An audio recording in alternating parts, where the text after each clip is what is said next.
Your comfort zone feels safe, but it's actually one thing stopping you from becoming your best self. When was the last time you did something truly that scared you? If you can't think of anything in your head, then you actually might be stuck in a comfort zone.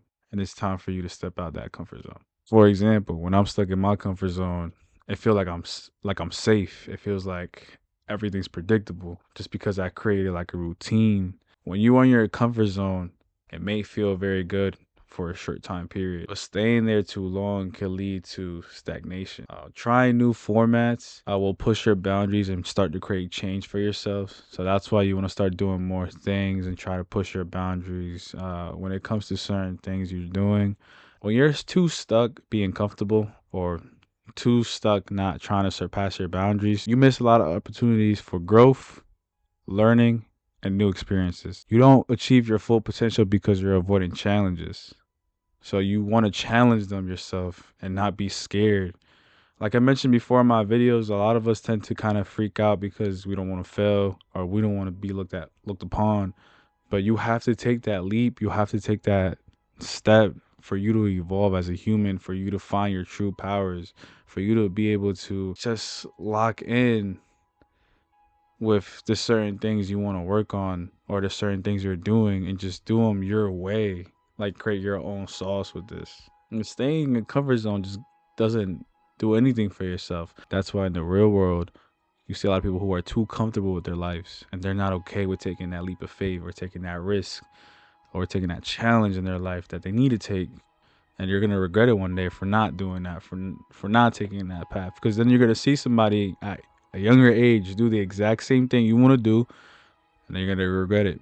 You don't want time to pass. We only have one life out here, and we can't take it for granted.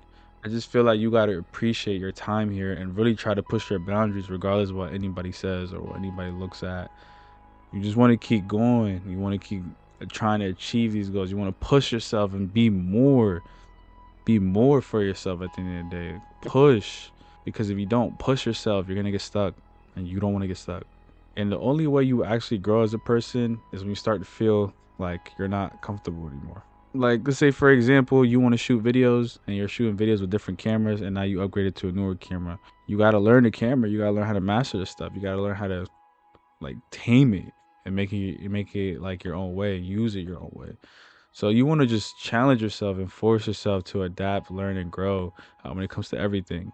You have to be quick with that. You have to do that because if you don't adapt to the new lifestyle, if you don't adapt to everything that's going on, or if you don't learn to grow, you're just gonna get stuck and you're never gonna take that path you want to take. You know, you can start small, take one step outside of your comfort zone daily. I try a new workout, try to talk to someone new, or experiment with content, or experiment with anything you want to try to do and just do it. If you have a thought in mind of you wanting to do something, try to take that path or try to see where it goes or try to start off where you have to start off and learn it. That's the only way you'll grow and be out of your comfort zone. You also want to try to treat fear as a signal that you're about to grow. So anytime you really fear anything, you want to learn to detach that feeling of fear and take it as a way that, okay, I'm gonna take that leap of faith. This is gonna help me grow. This is gonna help me expand myself. This is gonna help me push myself to where I need to be. When you're in the gym and you're pulling them weights and you go heavier and heavier, you're gonna max out. But you know you're gonna max out, so you're not gonna give up. You're gonna keep going. You're gonna keep going until you're able to pump 10 reps of that every time you go. Then you move up the weight. Then you move up the weight. You don't just give up. After you start trying something new, reflect on what you learned and how it made you feel and just write down your ideas. It's always good to have a journal, or if a lot of us have journals on our computers or on our phones where we write our notes, it's always good to notate and reflect on it and look back at it and be like, okay, this is what I went through, this is what happened, and etc. And you got to understand growth is hard. Nobody grows just overnight. This is a time period thing where it's for a long process and it's a process that might take forever when you start growing. And it might feel like it's forever. But little by little you are progressing. It's like when you read a book, every page is every page you're moving up, you're moving up, you're moving up. Think of your life like a book. For every page you do, for every day you wake up, you want to try to do more. You want to try to be 1% better than what you were yesterday. You will grow being like that. So that's why I'm saying growth is hard, but staying the same is harder in the long run. You don't want to look back and wonder, what if I just had tried? Even if it's just 1% better or 0.1% better every day, the progress you're growing for yourself is way better than staying stagnant.